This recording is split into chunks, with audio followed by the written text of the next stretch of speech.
umas casas bem bonitas, bem antigas, históricas. Esse aqui vai ser o nosso guia de hoje, porque eu não sei absolutamente nada sobre a vila, eu vim no seco. Eu dei uma estudada aqui. A Vila Maria Zélia foi fundada em 1917, é uma das primeiras, assim, pioneiras das vilas operárias de São Paulo, conhecida principalmente pela igreja que tem aqui, tem um armazém, tem uma estrutura muito mais desenvolvida do que outras vilas operárias da época. Da igreja, tem umas casinhas em volta, dá pra ver. E as pessoas moram aqui, né? As pessoas ainda moram aqui. Então eu não posso filmar demais. Sim. E excepcionalmente, ela, além de preservar um traçado mais operário da época, né, que são ruas quadriculadas, casas geminadas, uma do lado da outra. Você vai ver que tem algumas casas térreas, tem outras que são mais sobrados. E alguns aqui você pode ver que está em construção ainda, né? Está em reforma. Tem um negócio de escola de meninos e escola de meninas, né? Escola de meninas. A vila foi fundada pelo George Street. Ele era um empresário da época. Ele morava lá na Avenida Paulista. Na Avenida Paulista, na época, não era uma área de negócios ainda. Ela era mais residencial, de alta classe, né? Principalmente por ser na região mais alta da cidade, não inundava. E ele tinha vários negócios em São Paulo. Ele tinha uma indústria de, se não me engano, de tecelagem lá em Santana. E ele fundou essa vila aqui principalmente para abrigar funcionários dele, para expandir os negócios dele aqui na Zona Leste, que estava virando um polo industrial na época. Se você for ver no Tatuapé, na Penha, no Carrão especificamente, você vai ver muitas indústrias antigas. Apesar de não estarem mais em funcionamento e não estarem tão bem preservadas quanto aqui. Inclusive, eu acho que é aqui a escola. Ah lá. Não sobrou muito da escola. Tomada por árvores. Tomada por árvores, desabou os pisos. Olha como fica aqui, parece Sobrou. aqueles coisas de ruína, tá ligado? Ruína. E o George Street, ele era revolucionário principalmente porque ele se importava muito com criar uma infraestrutura para a vila. Ele não se preocupava somente com ter trabalhadores, né, trabalhando ali sem parar. Ele acreditava em direitos trabalhistas, apesar de ser um empresário, um capitalista. Ele viajou muito pela Europa e no começo do século passado tinha muitas ideias socialistas, principalmente na Alemanha, Inglaterra. Ele se inspirou numa vila inglesa. Eu não me lembro o nome agora, mas o Iago coloca aí na tela quando a gente for editar.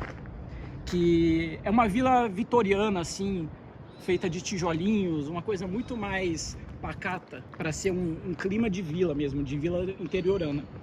Então ele coloca uma igreja no centro, que é a igreja que a gente viu no começo. Ele coloca duas escolas, uma de frente para outra, uma para meninos, outra para meninas. Essas duas aqui, né? Provavelmente. Isso. Tem um armazém ali de esquina com a igreja, mais perto de onde o pessoal trabalhava. A gente vai lá. E tinha um posto de saúde também. E tudo isso integrado, né, para os trabalhadores. E as casas eram alugadas, né, mas por um valor assim, era descontado do salário, meio que automaticamente. Era oferecido para as crianças, né, a gratuidade na escola e no posto de saúde para pegar medicamentos até os 7 anos de idade. Então, para a época, era uma coisa assim, de primeiro mundo, né? A gente vê hoje em dia na Europa muita coisa que a gente sonha em ter aqui no Brasil, mas na época o George Street já estava fazendo isso aqui em São Paulo. Numa escala muito menor, obviamente, porque ele era só uma pessoa fazendo aquilo, mas ele trouxe isso para o Brasil de uma forma que você não vê em outros lugares. Você vai ver vilas, tem uma vila na Luz, que tem muito estilo inglês, né? A Estação da Luz. Sim. Que é a vila inglesa. Inclusive é uma vila operária. Tem a vila econômica também naquela região. E apesar de serem vilas, né, obviamente, operárias também, não tem toda essa estrutura que essa vila tem. Você pode ver que tem umas casas aqui muito bem preservadas. Só para... Eu tô mudando aqui pro lado da... Vou mudar só um pouquinho da casa da casinha só. Tem uma casa muito bem preservada, né? E tem muita coisa aqui que, apesar de ser patrimônio, não está sendo muito bem conservado. Ó, dá pra ver um pouco de dentro. Eu não sei se o pessoal entrou, conseguiu entrar. É melhor não entrar. Não. Porque a gente não sabe do risco de desabamento desse lugar. Mas dá pra ver, boa parte dessa vila foi importada de fora do Brasil, lá da Europa, especificamente os tijolos são da França, as telhas são francesas e pode ver esse madeiramento aqui, especificamente para não ter cupins, veio da Bélgica. Na época o Brasil não produzia esse tipo de de material, especificamente de tijolo, assim, nessa quantidade, nessa qualidade que vinha da Europa, né? Então, muita coisa vinha lá da Luz, né, da Estação da Luz, vinha direto do Porto de Santos, descia lá e eles traziam pela ferrovia que tinha, atravessando aqui a Zona Leste, trazia para cá, né, nos rios também, e fizeram essa vila. Dá pra ver que até as casas novas, elas seguem um padrão, né? Sim, elas têm que manter o padrão porque são patrimônio, apesar de que muita coisa aqui foi alterada, mesmo antes do tombamento, porque o processo começou em 1985 e já proibia, né, porque eles não tinham tombado ainda. Tombamento é quando você basicamente torna uma cidade, uma casa, especificamente um prédio, em patrimônio, e ele não pode ser alterado radicalmente. Ou o que tiver em ruínas tem que ser restaurado como era, ou feito alguma adaptação que permita ele ser usado novamente. E quando ele foi tombado, ele já não podia mais, não tinha mais como você voltar atrás para ser como era antes. Ela é bem calma. Bem, né? Calma. Quem vem aqui mais é morador. Bem calma. Tem um segurança aqui, acho que ele vai embaçar. É um outro turista que aparece aqui. E ela é bem isoladinha, na verdade. Ela fica no meio de um monte de fábrica.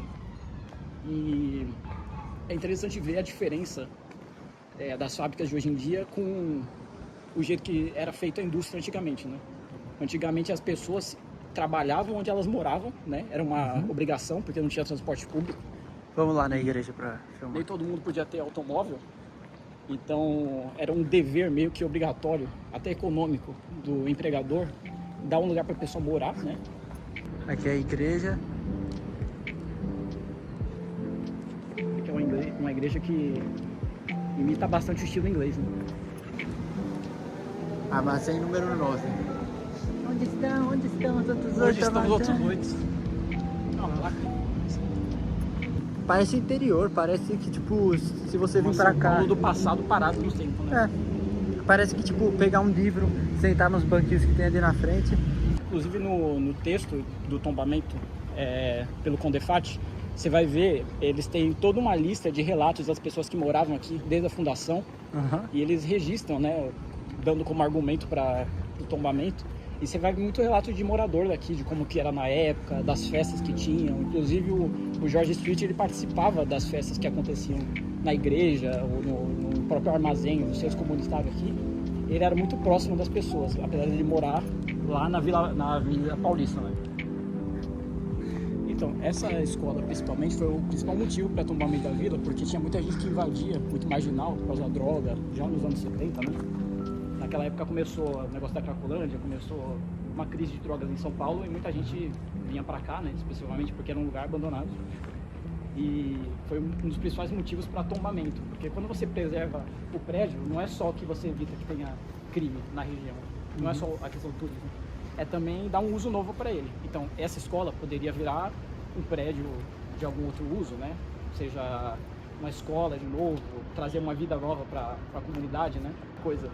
O pessoal na época do George Street tinha muito italiano, né? Imigrante italiano que trouxe uma vertente mais anarquista, né? Para São Paulo. Tinha um jornal anarquista que chamava isso aqui de um feudo, um feudo moderno, porque eles consideravam que o George Street era um capitalista, né? Obviamente ele era, mas que a estrutura da vila, pela forma reta, né, das ruas, pelas casinhas todas em volta de uma igreja, em volta do trabalho, você vivia para trabalhar, isso era uma forma de escravidão. Eles consideravam isso uma forma de exploração confortável, né? Se você dá uma casa para as pessoas, se você dá uma casa para as pessoas, elas vão estar confortáveis em trabalhar, então não vai ser uma escravidão para elas. Então, eles consideravam isso menos como uma conquista trabalhadora e mais como uma forma de escravidão disfarçada. Você não precisa pagar para entrar. De graça. Mas tem segurança ali. Eu acho que eles não deixam qualquer pessoa entrar. Não, acredito que não. Querendo ou não, a gente fala... Eles falavam na época, né, que era uma forma de exploração do trabalhador, ter uma casinha assim, você ter seu próprio endereço que o proprietário podia ir lá cobrar seu aluguel, igual o seu Barriga faz no shopping. Mas assim, hoje em dia a gente não está muito melhor do que isso. A gente é até mais complicado, porque fazem apartamentos menores do que essas casas aí. Com certeza. Por um preço de aluguel exorbitante. E você mora distante de onde você trabalha, as empresas não têm esse dever de te dar um lugar para morar. Então a estrutura mudou completamente. Agora o Estado ele tem que prover transporte público para você ir da casa ao trabalho. Você ainda basicamente trabalha para viver, ou você vive para trabalhar, na verdade, né? Só que de uma outra forma, porque antes pelo menos você tinha mais tempo aqui, né? Você saiu do trabalho, você já estava em casa praticamente. Enquanto hoje em dia você fica ali 3 horas no metrô. Metrô. Bom, a gente contou aí um pouco da história de São Paulo, um pouco da história da vila.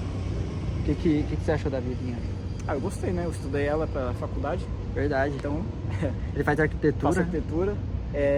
Mas é outra coisa ver pessoalmente, né? Conhecer um pouco da história só lendo é interessante, mas quando você conhece os relatos e depois você vem aqui, é uma experiência, eu acho que diferente. Mas o Iago tá vindo pela primeira vez. É a primeira né? vez, eu não sabia nem que existia. Então, eu vim pra ficar quieto, admirando mesmo.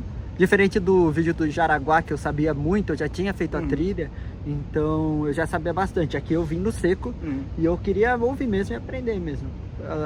Porque, mano, aqui é muito bonito. Isso aqui é maluquice, pô. É muito bonito. E a gente já vai, porque vai chover, infelizmente. Eu queria dar um rolê, ficar aqui um tempinho, pegar um bagulho pra beber, sentar na pracinha, mas vai chover. Vai chover muito. Vai. Já tá gotejando aqui, então. Então, aqui o óculos. Então, vambora? Bora. Valeu. Valeu.